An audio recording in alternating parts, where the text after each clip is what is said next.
तुम्हें जितना मिलता है वो तुम्हारी काबिलियत के कारण नहीं मिलता। तुम्हें उतना मिलता है जितना तुम मौन होकर लेना स्वीकार कर लेते हो। इस एक पंक्ति में तुम्हारी पूरी आर्थिक कहानी गुप्त है। तुम्हारी सारी हताशा, तुम्हारी सारी मेहनत जिसका फल नहीं मिला, तुम्हारे वो सारे सपने जो पैसों की कमी के कारण अधूरे रह गए, उन सब का कारण इसी एक सत्य में दफन है। इसे अपनी आत्मा में उतरने दो।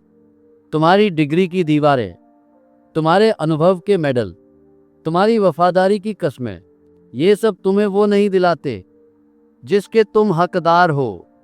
तुम्हें वो मिलता है जिसके लिए तुम मोल भाव करने की हिम्मत जुटा पाते हो।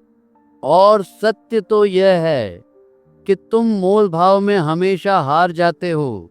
हर एक बार याद करो उस जॉब इंटरव्यू को, जब एचआर ने तुम्हारे सामने एक संख्या रखी और तुम्हारे अंदर की एक वाणी चीखी, नहीं, मैं इससे कहीं अधिक का हकदार हूं।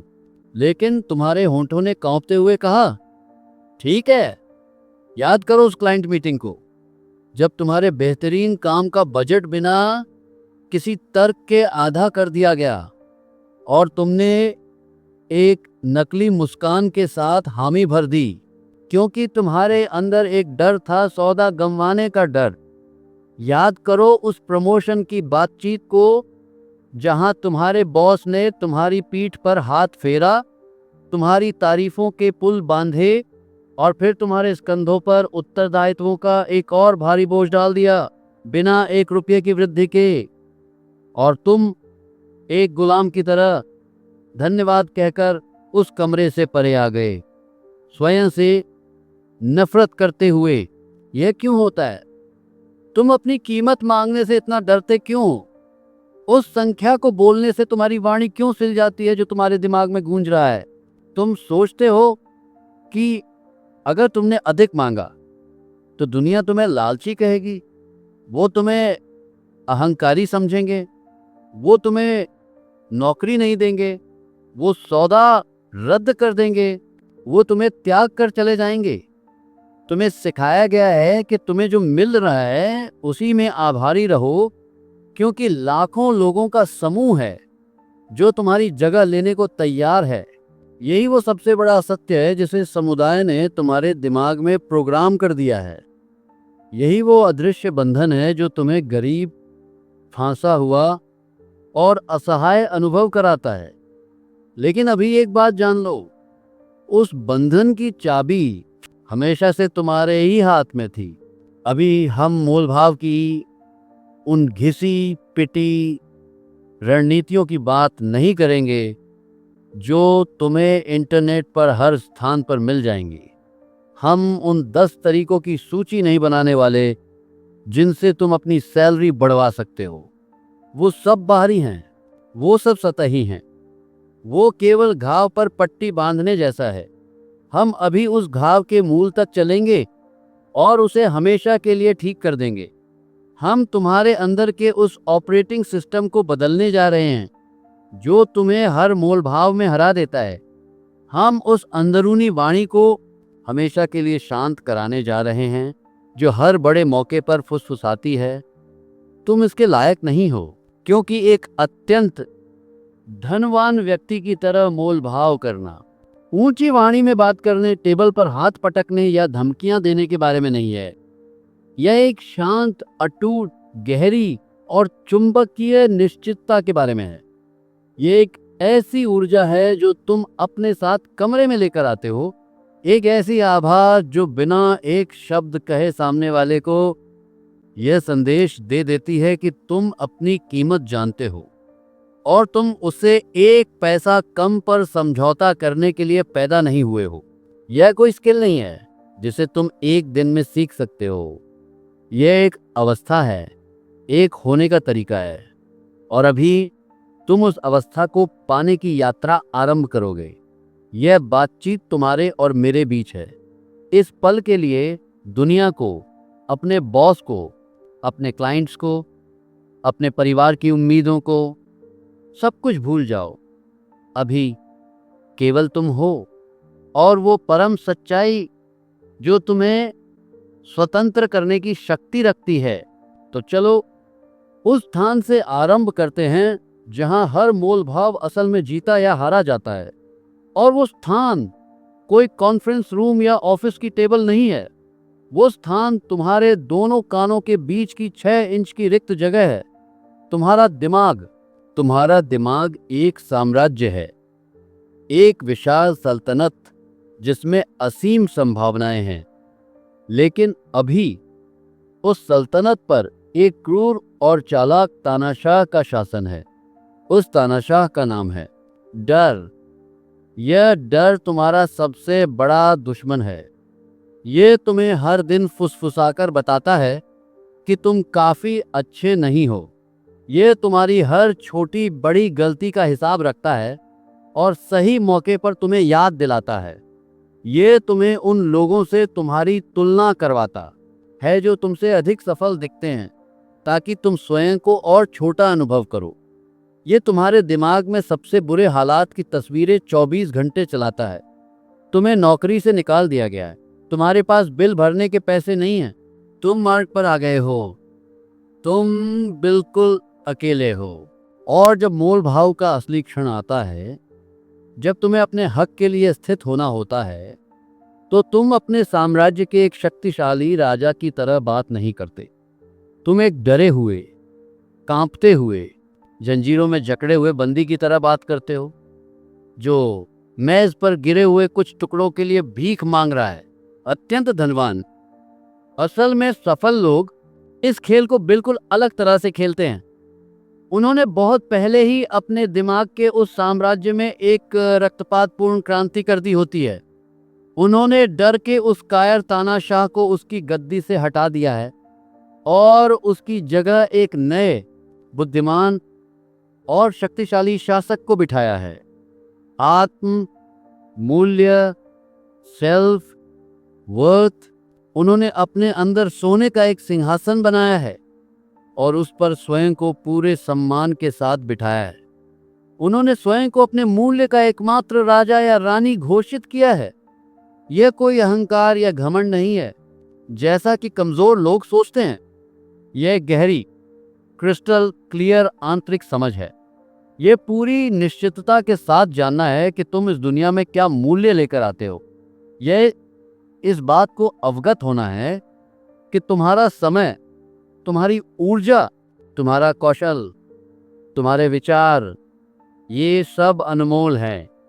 ये तुम्हारी निजी संपत्ति है और तुम अपनी सबसे कीमती संपत्ति को यूं ही मुफ्त में या कौड़ियों के दाम पर नहीं लुटा सकते। यह महान मानसिकता का बदलाव किसी चमत्कार से रातों रात नहीं होता। यह एक निर्णय से आरंभ होता है, एक शक्तिशाली, अटूट निर्णय। अभी इसी क्षण तुम्हें यह निर्णय लेना होगा कि तुम अब और मेज से गिरे हुए टुकड़ों के लिए समझौता नहीं करोगे। तुम अब और अपनी कीमत पर शर्मिंदा होकर छूट नहीं दोगे। तुम्हें अपने अंदर रेत पर एक रेखा अंकित करनी होगी, वो रेखा जो कहती है यहां तक और इसके आगे 1 इंच भी नहीं। यह तुम्हारी न्यूनतम स्वीकार्य सीमा है। यह वो पवित्र बिंदु है जिसके नीचे तुम किसी भी हाल में नहीं जाओगे, चाहे परिणाम कोई भी हो। चाहे तुम्हें वो नौकरी त्यागनी पड़े, चाहे तुम्हें वो सौदा जाने देना पड़े। नेपोलियन हिल ने अपनी पूरी आयु इसी एक सिद्धांत को समझाने में लगा दी। उन्होंने इसे एक निश्चित प्रमुख उद्देश्य कहा था। जब तुम्हारा उद्देश्य निश्चित होता है, जब तुम्हारी मांग स्पष्ट होती है, तो पूरा ब्रह्मांड तुम्हारी मदद करने के लिए साजिश करने लगता है। लेकिन जब तुम स्वयं ही निश्चित नहीं हो कि तुम क्या चाहते हो, तो तुम उसे मांगोगे कैसे? तो तुम्हारा पहला और सबसे महत्वपूर्ण कदम है अपने साम्राज्य का नियंत्रण पूरी तरह से वापस लेना। आने वाली सुबह जब तुम आईने में देखो, तो एक थके, हारे, डरे हुए इंसान को मत देखो जो दुनिया से मंजूरी और वैलिडेशन की भीख मांग रहा है। एक शासक को देखो अपने स्कंधों को पीछे करो, अपनी रीढ़ की हड्डी को सीधा करो, अपनी आंखों में गहराई से देखो और पूरी शक्ति के साथ स्वयं से कहो, मैं अपने मूल्य का निर्माता हूं, मैं अपनी आर्थिक नियति का स्वामी हूं। अभी मैं अपनी कीमत से कम कुछ भी स्वीकार नहीं करूंगा। इसे एक तोते की तरह मत दोहराओ, इसे अनुभव करो। इन शब्दों की ऊर्जा को अपनी हर कोशिका में अनुभव करो। इसे तब तक कहो जब तक यह तुम्हारी हड्डियों में न समा जाए। इसे तब तक दोहराओ जब तक डर की कायर फुसफुसाहट तुम्हारी इस शाही घोषणा के शोर में हमेशा के लिए डूब न जाए। तुम अपने दिमाग के बगीचे के अकेले माली हो। अभी उसमें शक, डर और आत्म आलोचना के कांटेदार अनुपयोगी पौधे उगे हुए हैं जो तुम्हारे आत्मविश्वास के फूलों को खिलने नहीं दे रहे। तुम्हें उन्हें मूल से हटाना होगा, एक एक करके। जब वो वाणी कहे, क्या होगा अगर वो ना कह दें, तो तुम उस वाणी को एक नई शक्तिशाली वाणी से बदलो। क्या होगा अगर वो हाँ कह दें? जब वो वाणी कहे, तुम इतने पैसे मांगने के लायक नहीं हो, तो तुम उसे अपने काम के ठोस सबूतों से शांत कराओ। उन सभी सफलताओं को याद करो, उन सभी तारीफों को, उन सभी मुश्किलों को जिनसे तुम अकेले ही पार पाए हो। तुम कोई धोखेबाज नहीं हो। तुमने अपनी जगह अपनी मेहनत से कमाई है। एंड्रयू कार्नेगी, जो एक समय में एक धागा मिल में हफ्ते के कुछ डॉलर के लिए काम करते थे, दुनिया के सबसे अमीर आदमी बन गए।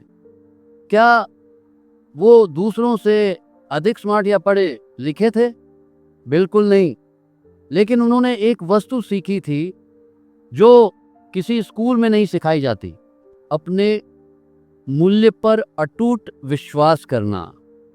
उन्होंने स्वयं को कभी एक गरीब लड़का नहीं माना जो भाग्यशाली हो गया। उन्होंने स्वयं को हमेशा एक ऐसे व्यक्ति के रूप में देखा जो बड़े पैमाने पर मूल्य बनाता है और बदले में बड़े पैमाने पर मूल्य पाने का पूरा हकदार है। उन्होंने अपने दिमाग के साम्राज्य पर विजय पाई थी, इससे पहले कि वो अमेरिका के स्टील उद्योग पर विजय पाते। तुम्हारा असली संघर्ष भी वही है, भीतर। जब तुम उस आंतरिक संघर्ष को जीत लेते हो, तो बाहरी संघर्ष यानी मोल भाव एक खेल बन जाता है, एक नृत्य, एक दिलचस्प बातचीत। डर और हताशा लुप्त हो जाती है और उनकी जगह ले लेती है एक शांत, स्थिर और चुंबकीय ऊर्जा। तुम टेबल पर एक समस्या लेकर नहीं जाते, तुम एक समाधान लेकर जाते हो। तुम भीख मांगने नहीं जाते, तुम एक अवसर प्रदान करने जाते हो। तुम कुछ लेने नहीं जाते, तुम मूल्य का आदान प्रदान करने जाते हो। ये मानसिकता का बदलाव ही सब कुछ है। जब तक तुम स्वयं को एक कर्मचारी के रूप में देखते रहोगे जो सैलरी के लिए काम करता है, तुम हमेशा कमजोर स्थिति में रहोगे। जिस क्षण तुम स्वयं को मैं एक लिमिटेड कंपनी, मैं इंक के रूप में देखना आरंभ कर दोगे, खेल हमेशा के लिए बदल जाएगा। तुम्हारी कंपनी एक बहुत ही विशिष्ट सेवा प्रदान करती है। वो सेवा तुम्हारा कौशल, तुम्हारा समय और तुम्हारी ऊर्जा है, और तुम्हारी उस सेवा की एक कीमत है। तुम्हारा बॉस या क्लाइंट तुम्हारा मालिक नहीं है, वो तुम्हारा ग्राहक है, और एक बुद्धिमान ग्राहक हमेशा बेहतरीन सेवा के लिए अच्छी कीमत चुकाने को तैयार रहता है। इस मानसिकता को अपनाओ, इसे जियो, इसमें सांस लो।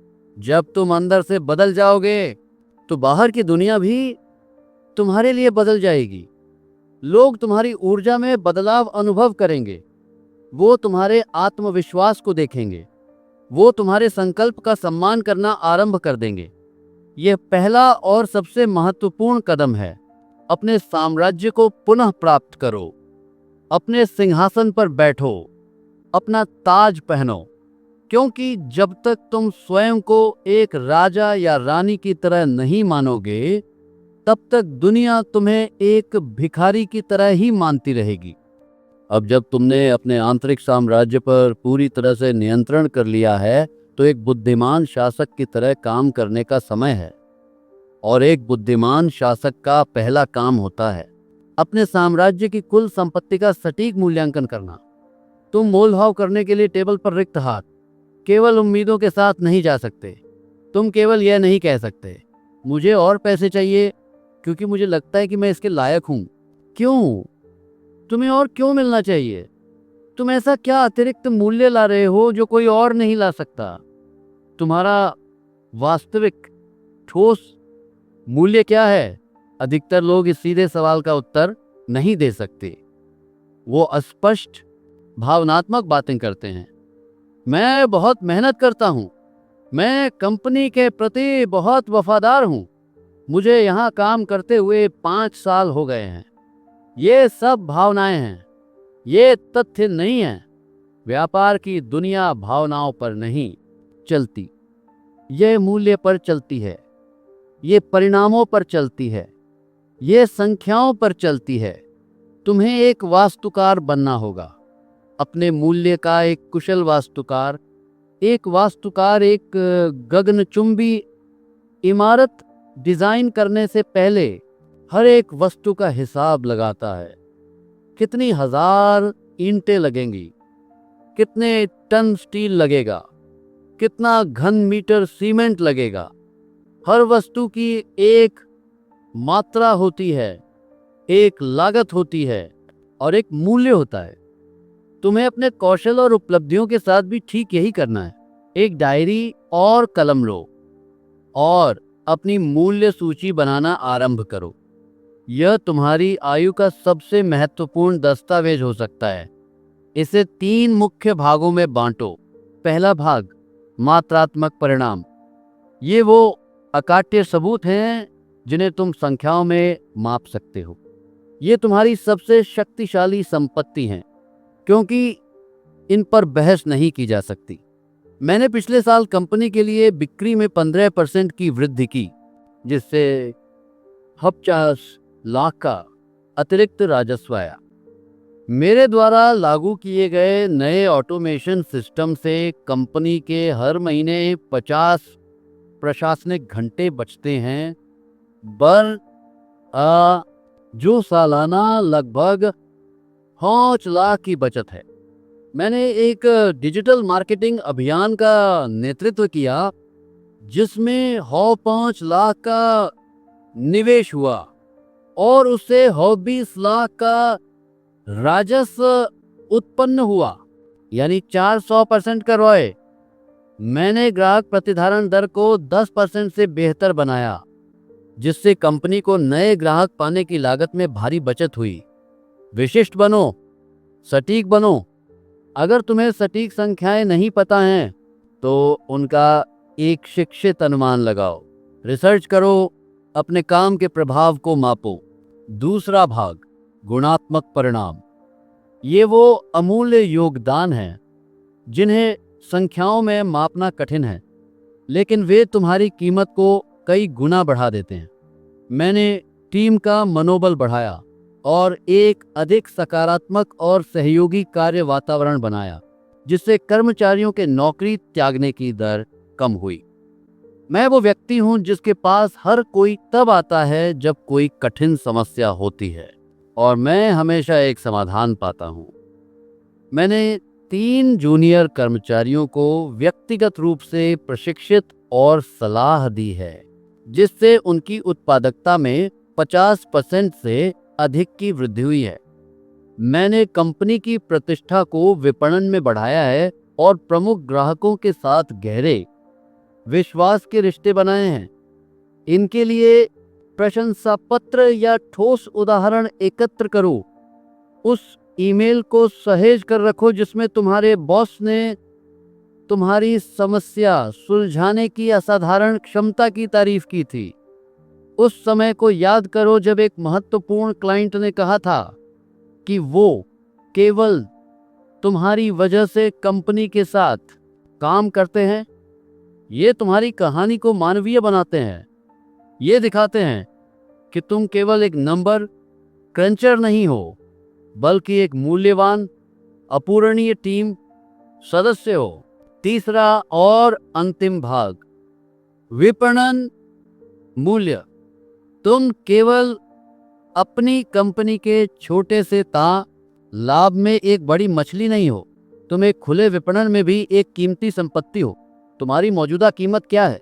रिसर्च करो और गहराई से करो। ग्लासडोर, लिंक्डइन, पे स्केल जैसी वेबसाइटों पर जाओ।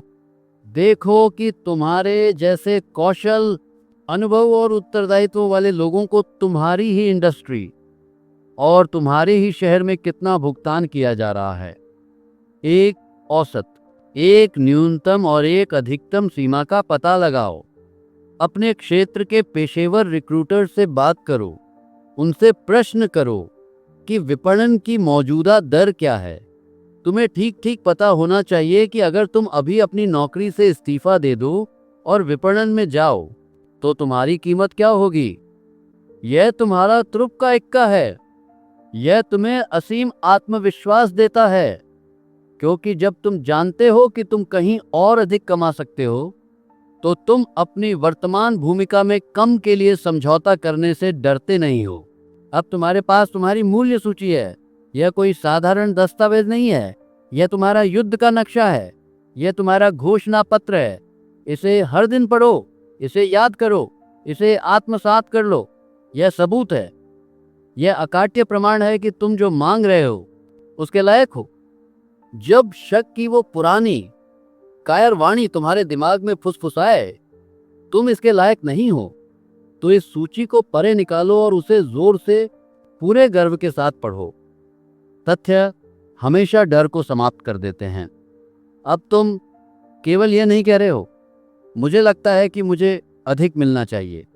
अब तुम कह रहे हो, पिछले साल मेरे काम से कंपनी को सीधे तौर पर 50 लाख का फायदा हुआ और विपणन में मेरे जैसे कौशल वाले व्यक्ति का औसत वेतन इससे 25% अधिक है। इन तथ्यों के आधार पर मैं अपनी सैलरी में 30% की वृद्धि का प्रस्ताव रख रहा हूं, जो कि उचित और तर्कसंगत है। देखा तुमने?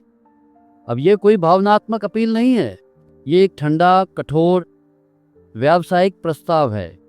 तुम एक भिखारी की तरह नहीं, बल्कि एक बराबर के व्यापार भागीदार की तरह बात कर रहे हो। हेनरी फोर्ड जब अपने बैंकरों से अपनी क्रांतिकारी, दुनिया बदल देने वाली असेंबली लाइन के लिए पैसा मांगने गए, तो वो केवल एक सपना लेकर नहीं गए थे। वो एक विस्तृत योजना, लागत का हर छोटा बड़ा विश्लेषण और अनुमानित मुनाफे का एक पूरा ब्लूप्रिंट लेकर गए थे। उन्होंने तथ्यों और संख्याओं की भाषा में मोल भाव किया, न कि केवल जुनून की भाषा में। तुम्हें भी ठीक यही करना है। अपने जुनून को, अपनी जलती हुई इच्छा को ईंधन देने दो, लेकिन जब तुम उस टेबल पर बैठो तो अपने साथ ठंडे, कठोर तथ्य लेकर आओ। यह गहन तैयारी तुम्हें 99% लोगों से मीलों आगे कर देगी। अधिकतर लोग अपनी आयु में बिना किसी तैयारी के केवल उम्मीदों के सहारे चले जाते हैं। वो उम्मीद करते हैं कि दुनिया उनकी गुप्त कीमत को पहचानेगी और उन्हें पुरस्कृत करेगी, लेकिन दुनिया अंधी है। वो तुम्हारी क्षमता को नहीं देखती, वो केवल तुम्हारे द्वारा प्रदर्शित किए गए मूल्य को देखती है। तुम्हें अपना मूल्य प्रदर्शित करना होगा, उसे साबित करना होगा और फिर पूरे अधिकार के साथ उसके लिए एक कीमत मांगनी होगी। तो अपना होमवर्क करो, अपने मूल्य के एक कुशल वास्तुकार बनो। एक ऐसा केस बनाओ जो इतना ठोस, इतना अकाट्य, इतना तर्कसंगत हो कि सामने वाला उसे सम्मानपूर्वक मना ही ना कर सके। जब तुम इस स्तर की स्पष्टता और तैयारी के साथ मोलभाव करने जाते हो तो तुम डर से नहीं, बल्कि शक्ति से काम करते हो। तुम उम्मीद नहीं कर रहे हो, तुम एक उम्मीद की जा रही है। तुम खेल को अपने नियमों पर अपने पक्ष में बदल रहे हो। अब तुम्हारे पास एक अभेद्य आंतरिक किला है, एक अटूट शाही मानसिकता, और तुम्हारे पास अत्याधुनिक बाहरी हथियार हैं। तुम्हारे मूल्य का एक अकाट्य तथ्यों पर आधारित ब्लूप्रिंट। अब असली युद्ध के मैदान में उतरने का समय है, मोल भाव की उस मेज पर। और यहां नियम बदल जाते हैं। ये इस बारे में नहीं है कि कौन सबसे जोर से बोलता है, ये इस बारे में नहीं है कि कौन सबसे आक्रामक है या कौन सबसे अधिक चालाक है। ये इस बारे में है कि कौन शक्ति की अदृश्य गतिशीलता को अवगत है। अत्यंत धनवान लोग मोल भाव को एक बद्दी लड़ाई के रूप में नहीं देखते हैं, वो इसे एक शतरंज के ग्रैंड मास्टर की तरह देखते हैं। हर चाल सोची समझी होती है, हर शब्द का एक गहरा उद्देश्य होता है, हर ठहराव का एक मतलब होता है। और इस खेल का पहला और सबसे महत्वपूर्ण नियम है, जो पहले बोलता है वो हारता है। विशेषकर जब बात सीधे तौर पर पैसे की हो। जब एक एचआर मैनेजर या एक संभावित क्लाइंट तुमसे वो घातक सवाल पूछता है, आपकी सैलरी की उम्मीदें क्या हैं या आपका बजट क्या है, तो 99% लोग तुरंत एक नंबर बोल देते हैं और उसी क्षण वो अनजाने में खेल हार जाते हैं। अगर तुम बहुत कम नंबर बोलते हो तो तुम मेज पर वो पैसा त्याग रहे हो जो तुम्हारा हो सकता था। अगर तुम बहुत अधिक नंबर बोलते हो तो तुम स्वयं को बातचीत से पूरी तरह परे कर सकते हो, इससे पहले कि वो आरंभ भी हो। तो तुम क्या करते हो? तुम एक ग्रैंड मास्टर की तरह चाल चलते हो। तुम सवाल को बड़ी ही विनम्रता और आत्मविश्वास के साथ पलट देते हो, शांति से, आंखों में आंखें डालकर। मैं इस भूमिका के लिए विपणन दर के अनुरूप एक प्रतिस्पर्धी पैकेज की उम्मीद कर रहा हूं, जो मेरे कौशल और अनुभव को दर्शाता हो। इस भूमिका के लिए कंपनी द्वारा स्वीकृत बजट सीमा क्या है? क्या आप वो साझा कर सकते हैं? या एक क्लाइंट के लिए एक असाधारण परिणाम देने के लिए मैं पहले आपके प्रोजेक्ट के पूरे दायरे और आपके अंतिम लक्ष्यों को पूरी तरह से अवगत होना चाहता हूं। उस आधार पर मैं आपको एक सटीक प्रस्ताव दे पाऊंगा। क्या आपके मन में इस प्रोजेक्ट के लिए कोई अनुमानित बजट है? तुम गेंद को बड़ी ही कुशलता से वापस उनके पाले में डाल रहे हो।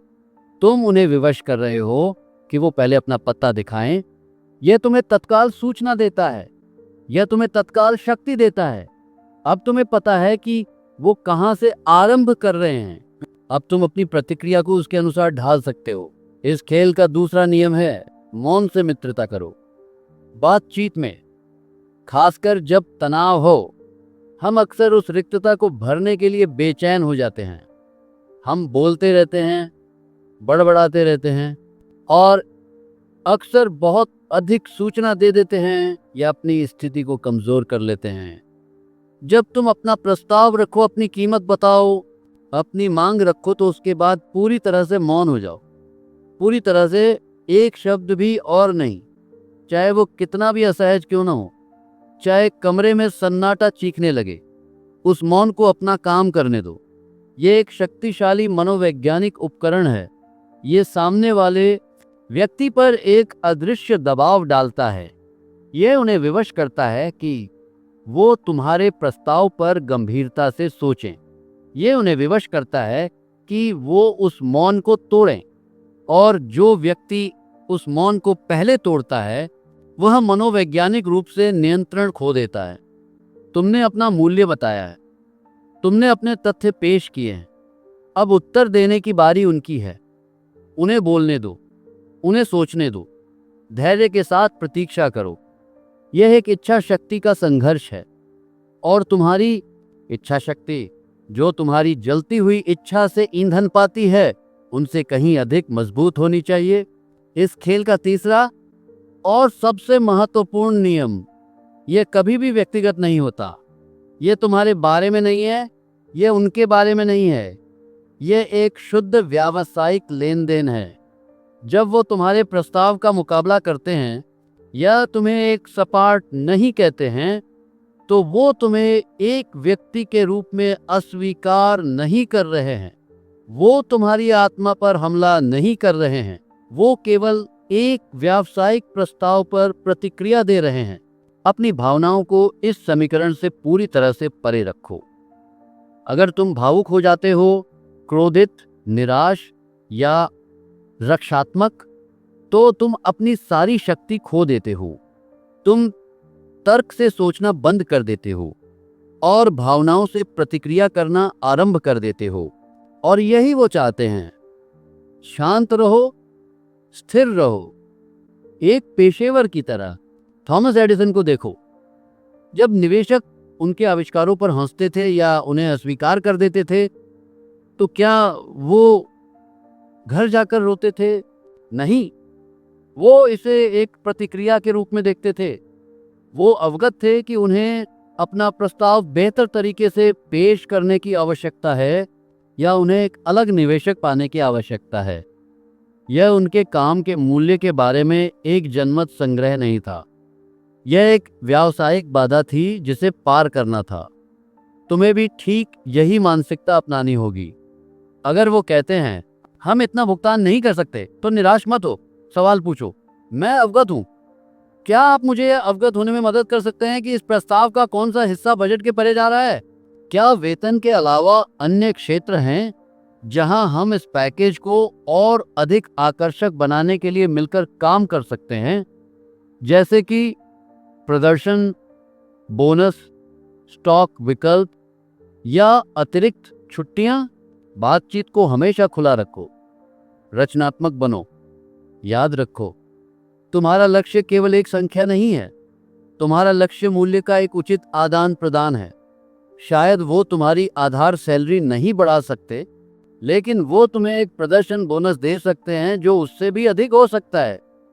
शायद वो तुम्हारा प्रति घंटा रेट नहीं बढ़ा सकते, लेकिन वो तुम्हें एक लंबी अवधि का अनुबंध दे सकते हैं जो अधिक सुरक्षा और स्थिरता प्रदान करता है। हमेशा याद रखो कि तुम क्या चाहते हो, तुम्हारा निश्चित प्रमुख उद्देश्य है, लेकिन वहां तक पहुंचने के मार्ग के बारे में हमेशा लचीले रहो। और सबसे महत्वपूर्ण बात जो तुम्हें हमेशा याद रखनी है, जाने के लिए हमेशा तैयार रहो। ये तुम्हारी अंतिम शक्ति है। ये तुम्हारा परमाणु विकल्प है। अगर सौदा तुम्हारी उस न्यूनतम स्वीकार्य सीमा को पूरा नहीं करता है, वो पवित्र रेखा जो तुमने अपने अंदर अंकित की थी, तो तुम्हें उठकर चले जाने की हिम्मत और आत्मविश्वास होना चाहिए, बिना किसी गुस्से के, बिना किसी नाटक के, बस शांति से और पूरे सम्मान के साथ। आपके समय और इस अवसर के लिए बहुत बहुत धन्यवाद। मुझे लगता है कि इस समय हम एक ऐसे समझौते पर नहीं पहुंच सकते जो दोनों फायदेमंद हो। मैं आपके भविष्य के प्रयासों के लिए आपको शुभकामनाएं देता हूं। जिस क्षण तुम यह करते हो, शक्ति का संतुलन नाटकीय रूप से बदल जाता है। अक्सर जब वो देखते हैं कि तुम सच में जाने के लिए तैयार हो, कि तुम हताश नहीं हो, तो वो तुम्हें रोकने के लिए एक बेहतर, अधिक सम्मानजनक प्रस्ताव लेकर आएंगे। और अगर वो नहीं आते, तो भी तुम जीत गए। क्यों? क्योंकि तुमने स्वयं का सम्मान किया। तुमने अपनी कीमत पर समझौता नहीं किया। तुमने अपने आंतरिक साम्राज्य के एक सच्चे राजा के रूप में काम किया। तुमने दुनिया को और स्वयं को एक शक्तिशाली संदेश भेजा है। मेरा मूल्य गैर प्रकाम्य है और ब्रह्मांड उस तरह के साहस का हमेशा सम्मान करता है। जब एक दरवाजा बंद होता है, तो वो तुम्हारे लिए एक बेहतर विशाल दरवाजा खोलेगा। यह विश्वास का एक कार्य है। यह इस गहरे विश्वास पर आधारित है कि तुम जो मूल्य प्रदान करते हो, उसके लिए हमेशा एक विपणन होगा। यह अभाव की मानसिकता के ठीक विपरीत है, जो कहती है मुझे यही लेना होगा क्योंकि शायद मुझे दूसरा मौका कभी न मिले। एक अत्यंत धनवान व्यक्ति अभाव में काम नहीं करता, वो प्रचुरता में काम करता है। वो जानता है कि अवसर अनंत हैं। तुम्हें भी इसी प्रचुरता की मानसिकता को अपनाना होगा। तो संक्षेप में, शतरंज की बिसात पर तुम्हारे कदम हैं, उन्हें पहले अपना नंबर बताने दो। शक्तिशाली उपकरण के रूप में मौन का प्रयोग करो। इसे कभी भी व्यक्तिगत मत बनाओ। रचनात्मक बनो और बातचीत को खुला रखो। और हमेशा हमेशा जाने के लिए तैयार रहो। जब तुम इन नियमों में महारत हासिल कर लोगे तो तुम केवल मोलभाव नहीं कर रहे होगे, तुम खेल का निर्देशन कर रहे होगे, तुम परिणाम को आकार दे रहे होगे, तुम एक अत्यंत धनवान व्यक्ति की तरह मोलभाव कर रहे होगे। यह दुनिया हर दिन तुम्हारी कीमत कम करने की कोशिश करेगी। उसे हर दिन उत्तर देने के लिए इस वाणी को अपनी ताकत बनाओ। सब्सक्राइब करो।